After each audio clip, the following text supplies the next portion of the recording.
மாணவ நண்பர்கள் அனைவருக்கும் வணக்கம். நான் உங்கள் பொன்வேல் பாண்டியன். இந்த பதிவில் நம்ம பார்க்க போகிறது அமைதிக்கான நோபல் பரிசு 2025. சரிங்களா? நோபல் பரிசு அப்படிங்கிறது 6 துறைகளுக்கு வழங்கப்படும். அதில் முக்கியமானது அமைதிக்கான நோபல் பரிசு நார்வே தலைநகரம் ஓஸ்லோ நகரில் வழங்கப்படும். இந்த அமைதிக்கான நோபல் பரிசு 2025ஆம் ஆண்டிற்கானது யாருக்கு வழங்கப்பட்டது அப்படின்னு சொல்லி பார்த்தீங்கன்னா, வெனிசுலாவின் முன்னாள் எதிர்க்கட்சி தலைவரான மரியா கொரினா மச்சாடோ என்ற நபருக்கு வழங்கப்பட்டது. சரிங்களா? இந்த விருது சமீபத்தில் நியூஸ்ல வந்த காரணம் என்னன்னு சொல்லி பார்த்தீங்கன்னா, 25ஆம் ஆண்டிற்கான நோபல் பரிசு எனக்கு தான் தரணும் அப்படின்னு சொல்லிட்டு ஓப்பனாகவே அடம்பிடிச்சிட்டு இருந்தாரு அமெரிக்காவின் அதிபர் டொனால்ட் ட்ரம்ப். சரிங்களா?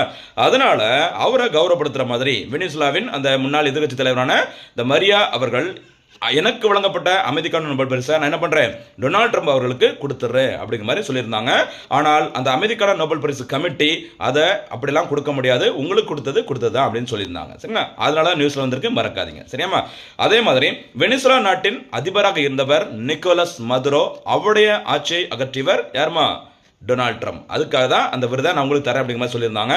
அதே மாதிரி அந்த வெனிசுலா நாட்டின் தற்போதைய ஓகேவா அதிபராக, ஒரு இடைக்கால அதிபராக பொறுப்பில் இருப்பவர் யார் மாதிரி உங்களுக்கு தெரிஞ்சிருக்கும், ரோட்ரிக்ஸ் அவர்கள், மறக்கக்கூடாது. சரிங்கம்மா? இதுதாம்மா வெனிசுலா தொடர்பான செய்தி. டிஎன்பிஎஸ்சியில் இன்டர்நேஷனல் நியூஸ் வந்து அந்த அளவுக்கு முக்கியம் கிடையாது. ஆனால் பரபரப்பாக ஏதாச்சும் பேசினாங்க அப்படின்னா, அதுவும் இந்த நோபல் பரிசு மாதிரி விஷயங்கள்லாம் உள்ள வந்ததுன்னா அதை கொஞ்சம் முக்கியத்துவம் கொடுத்து பாருங்க. சரியாம்மா?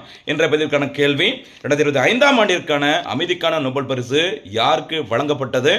அதே மாதிரி நோபல் பரிசு ஓகேவா, அமைதிக்கான நோபல் பரிசு எந்த நாட்டில் வழங்கப்படும்? இதற்கான பதிலை கமெண்ட்ல சொல்லுங்க.